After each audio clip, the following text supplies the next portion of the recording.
What Fox Television told us was that we were just the people to be the investigators. Do any stories you want, ask tough questions, and get answers. So we thought, this is great. This is a dream job. Fantastic. The very first thing they had us do was not to research stories, but to shoot this promo, which was The Investigators. Uncovering the truth, getting results, protecting you. And they had a film crew and a smoke machine, and we were silhouetted. Investigative reporter Steve. One of the first stories that Jane came up with was the revelation that most of the milk in the state of Florida and throughout much of the country was adulterated with the effects of bovine growth hormone, the artificial hormone that farmers were injecting into their cows so that they would produce more milk.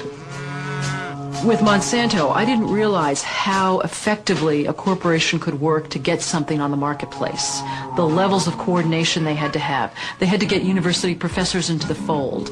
They had to get experts into the fold. They had to get reporters into the fold. They had to get the public into the fold. And of course the FDA, let's not leave them out. They had to get the federal regulators convinced that this was a fine and safe product to get it onto the marketplace. And they did that. They did that very, very well.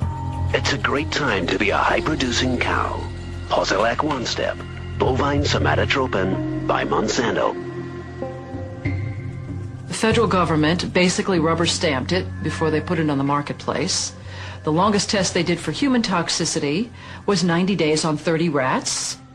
Posilac is the single most tested new product in history and is now available to you specifically so you can increase your profit potential. And then either Monsanto misreported the results to the FDA, or the FDA didn't bother to look in depth at Monsanto's own studies. The scientists within Health Canada looked very carefully at bovine growth hormone and came to very different conclusions than the Food and Drug Administration in the U.S. did. Monsanto's engineered growth hormone did not comply with safety requirements. It could be absorbed by the body and therefore did have implications for human health. Mysteriously, that conclusion was deleted from the final published version of their report.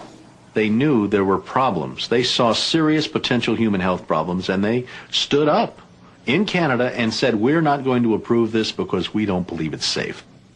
We have been pressured and coerced to pass drugs of questionable safety, including the RBST. I personally was very concerned that there's a very serious problem of secrecy, conspiracy, and things of that nature, and something needs to be done. The FDA was then on the hot seat. They had to come up with an answer. They didn't come up with a good one. And they never took the opportunity then. I mean, what would they do? Pull it off the market and say we need to now do the job that we didn't do the first time? They didn't do that. We wrote the story. We had it ready a week beforehand. They had bought ads. Farmers in the milk industry say it's safe, but studies suggest a link to cancer. Don't miss this special report from the investigators. That Friday night before the Monday this series was to begin, the fax machine spit out a letter from this very high-priced lawyer in New York that Monsanto had hired. It contained a lot of things that were just off-the-wall false, just demonstrably false. But if you didn't know the story and you didn't know how we had gone about producing it, would have scared you as a broadcaster, as a manager. And they decided that they would pull the story and they would just check it one more time. But the bottom line was that there was no factual errors in that story. Both sides had been heard from. Both sides had had an opportunity to speak. 1 week later, Monsanto sent the second letter. And this was even more strongly worded. And it said there will be dire consequences for Fox News if the story airs in Florida. And this time they freaked. They were afraid of being sued, and they were also afraid of losing advertising dollars at all of the stations owned by Rupert Murdoch. And he owned more television stations than any other group in America. And that's 22 television stations. That's a lot of advertising dollars for Roundup, Aspartame, NutraSweet, and other products. So we got into a battle. And the first deal was the new general manager. And his name's Dave. And Dave is a salesman, and, you know, he'd pump your hand. How you doing? How you doing? Called us upstairs to his office, and he said, what would you say if I killed this piece? What if it never ran?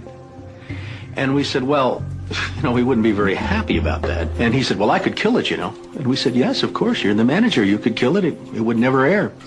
And he's hemming and he's hawing and he's back and he's forth. And we couldn't figure out, what is this all about? And finally he blurted out, look, would you tell anybody? You know, I said, I'm not going to lie for you. about a week later, calls us back to the office and says, okay, we'd like you to make these changes. In fact, you will make these changes. We said, well, look, let us show you the research that we have that shows that this information you want us to broadcast isn't true. To which he replies, I don't care about that. I said, pardon me? And he said, that's what I have lawyers for. Just write it the way the lawyers want it written. I said, this is news. This is important. This is stuff people need to know. And I'll never forget, he didn't pause a beat, and he said, we just paid $3 billion for these television stations. We'll tell you what the news is. The news is what we say it is. I said, I'm not doing that. And he said, if you refuse to present the story the way we think it should be presented, you'll be fired for insubordination. I said, I will go to the Federal Communications Commission and I will report that I was fired from my job by you, the licensee of these public airwaves, because I refused to lie to people on the air. And it's thank you very much. You'll hear from us right away. Well, 24 hours came and went and we didn't hear a thing. And about a week later, he calls us back, and now we've changed strategies. How about if we pay you some money and you just go away? And I said, how much money? Because, when somebody offers to bribe you like that, I always want to know if it might be worth it. He was going to offer us the rest of our year's salary if we agreed not to talk about what Monsanto had done, to not talk about the Fox corporate response in suppressing the story, and to not talk about the story. Not talk about BGH, again, anywhere. Not take the story to another news organization. Zip up. I said, you mean if I want to go to my daughter's PTA meetings and explain what's in the school milk at the school lunch program? I can't. No. You can never speak about this anywhere. And Steve says, okay, write it up. And I'm like, what are you talking about? Write it up. And I didn't say anything. And Dave, he wrote it up. And he FedExed it to us a couple days later. And he said, are you going to sign? And we said, nah, Dave, we're not going to sign that. And he said, well, send it back, okay? I said, no, Dave, we're not going to send that back. It was, okay, we can't buy you out. We can't shut you up. Let's get the story on the air in a way that we can all agree it will go on the air. And we started rewriting and editing with their lawyers. Well, during this 8-month re-review process, I say jokingly, they did things like, for example, they wanted to take out the word cancer. You don't have to identify what the potential problem is, but just say human health implications. Any criticism of Monsanto or its product, they either removed it or minimized it. And it was very, very clear, I would say, almost every edit they made to the piece, that was the aim. And we changed this and this and this, and then that wasn't good enough. Okay, now change this and this and this.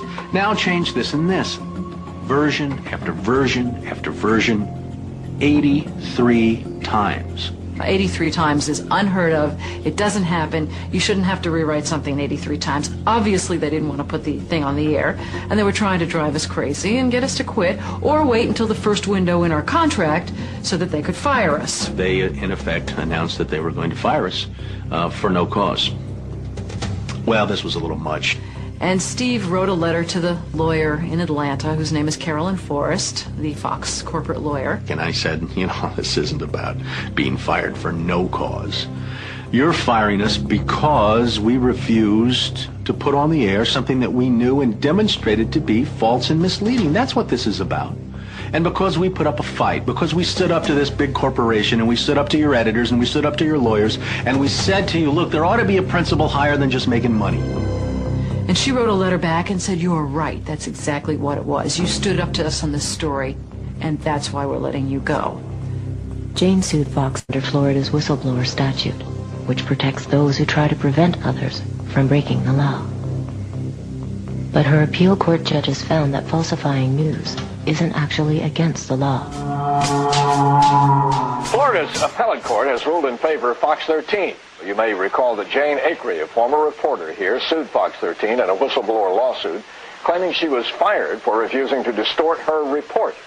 The appeals court today threw that case out, saying Ms. Acree had no whistleblower claim against the station based on news distortion.